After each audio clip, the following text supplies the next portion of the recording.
Hey guys, welcome back to the Nostalgic Neighborhood. Today we're talking about skater trainers. Some skaters swear by them, others say they're just a crutch, but what if you're an older guy like me, trying to get some of your old street tricks back? Let's find out if these things actually help or if they're just hype. Back in the day, I could ollie over milk crates and trash cans, I could kickflip, ollie north, and pop decent ollie grabs. I had some solid tricks, but now I'm 50 years old, and while I still skate bowls and mini ramps, my street tricks have faded. I can still ollie, but barely just a few inches high, and I haven't landed a kickflip in years. My legs feel like rubber bands after just a few tries. I've seen these all over social media, and I've even had them in my Amazon wish list for a while. I've really been interested in seeing if they could help during the off season, and also as a quick exercise tool to get my leg strength back. So yeah, I'm pretty nostalgic and I love collecting skate stuff, but I'm not looking to add any more of this kind of hardware to my collection. Over the last 10 years of skating off and on, I've broken my foot and my wrist, I tore my meniscus, and I've sprained my ankle so badly that it took months to recover. When I was 15, I could slam, shake it off, and try it all over again. But at 50, a bad fall can take you out for months. So I'm putting SkaterTrainers to the test, not just as a 50-year-old skater trying to get some of my street tricks back, but also for getting back into shape.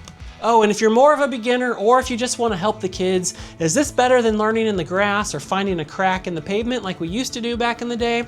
Does it really help or does it just become a crutch? Let's find out. All right, so what are SkaterTrainers? Before we put these to the test, let's break down what they actually do. These little rubber attachments stretch over your wheels and stop your board from rolling while still letting you pop tricks. The idea is that by eliminating the fear of the board shooting out from under you, you can focus on technique, build confidence, and commit to landing tricks. Once you have the initial muscle memory down, you take them off and then you're that much closer to learning the trick for real. But how does this compare to what we used to do? When we were kids, we used to use grass to keep the board from rolling while we learned ollies, but grass kills your pop, so the board doesn't react the same way as on pavement. And then cracks in the sidewalk were another option, but you never landed back in the crack, and if you didn't land perfectly, there was still a good chance the board would shoot out from under you. And oh wait, it wouldn't be the Nostalgic Neighborhood if we didn't at least take a second to remember some of the other silly things we tried, like looping a bicycle inner tube under the board so it would spring up with you when you jumped, or flipping your truck bolts upside down so that you could hook your shoe on for extra pop. I remember that actually working pretty well, but it destroyed my shoes. SkaterTrainers aim to fix all of that. You get the stability of grass with the pop of real pavement. At least that's the theory, but do they actually work? Let's put them to the test. Okay, so here we are out in my garage. The first test is just gonna be a basic ollie. Okay.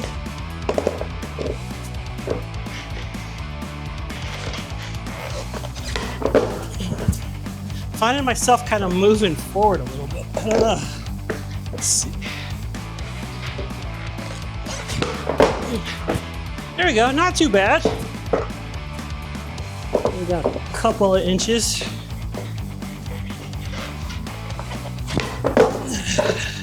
Let's try a bigger one.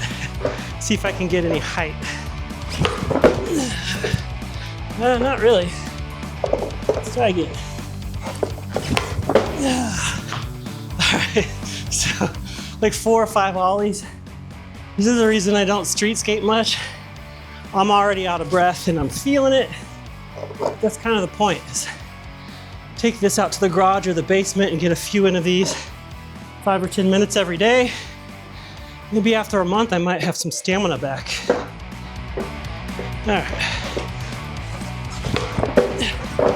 right, that one wasn't too bad. I think given the fact that how far I am out of shape, it's probably as good as I'm gonna hope for right now. Yeah, this is definitely gonna be good to help me get my stamina back up. It doesn't feel like I'm gonna develop bad habits. It doesn't feel weird. Maybe that's because I already have been, know how to ollie for a very long time. I don't know. I'm out of breath. I'm gonna have to take a break. Next thing I'm gonna try are pop shove hits, and I was never really that good at those back in the day. And I just tried 1 or 2 here real quick, and yeah, I'm very far from it. So I think this might be good for an exercise for actually learning a new trick for me. So that's pop shove hits. Let's try a couple of those, and then we'll move on to kickflips. It's been a long time since I've done these.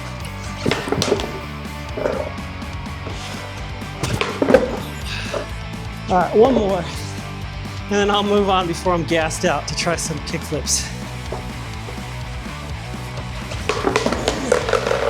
Okay, pop shove-its, they're gonna take some time, but this I think would definitely help me kind of get the momentum going, and then I'll take them out to the street.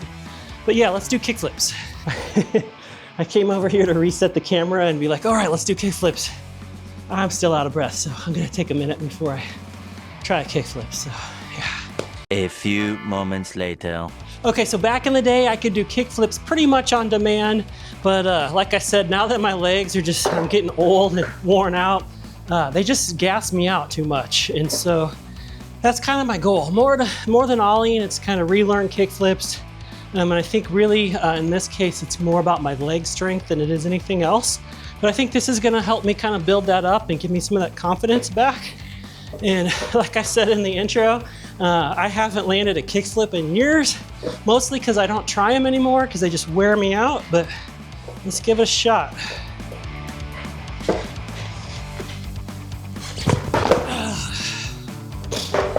I know this is gonna take a few times, so I might have to cut some of this out, do some movie magic, see if I land one before I gas out.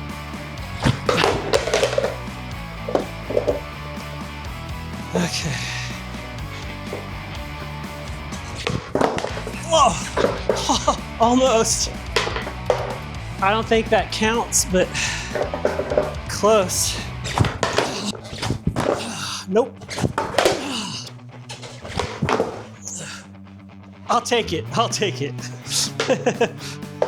Okay, so I landed my first kickflip in like 3 or 4 years, and I think it's been 3 or 4 years since I landed one before that. So from that perspective, I totally consider this a success. I'm loving these things.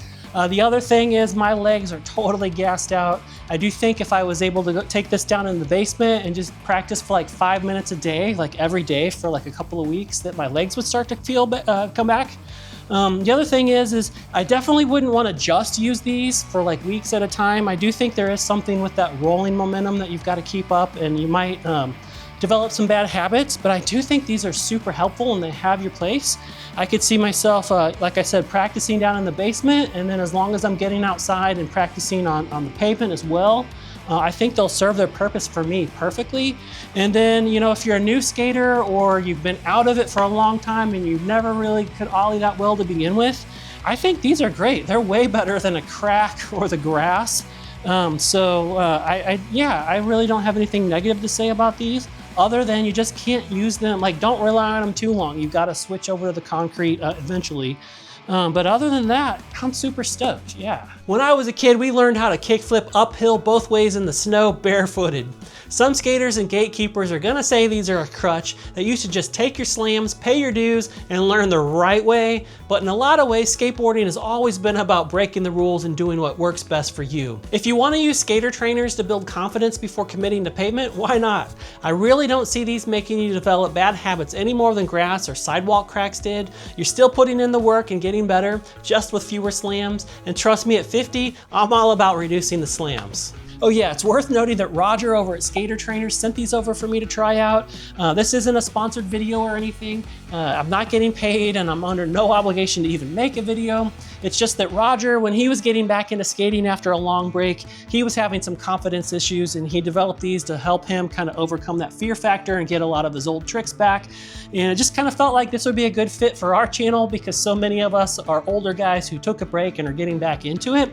And so I genuinely thought you might be interested in it, and I'm glad I did, because these are awesome, and I think you guys might like them too. Final thoughts, worth it or not? If you're looking for a way to get your tricks back, build confidence, or train in a safer way, I'd say SkaterTrainers are worth a shot. Are they a replacement for learning to skate properly? Absolutely not. But as a training tool to bridge the gap between hesitation and commitment, they can definitely help.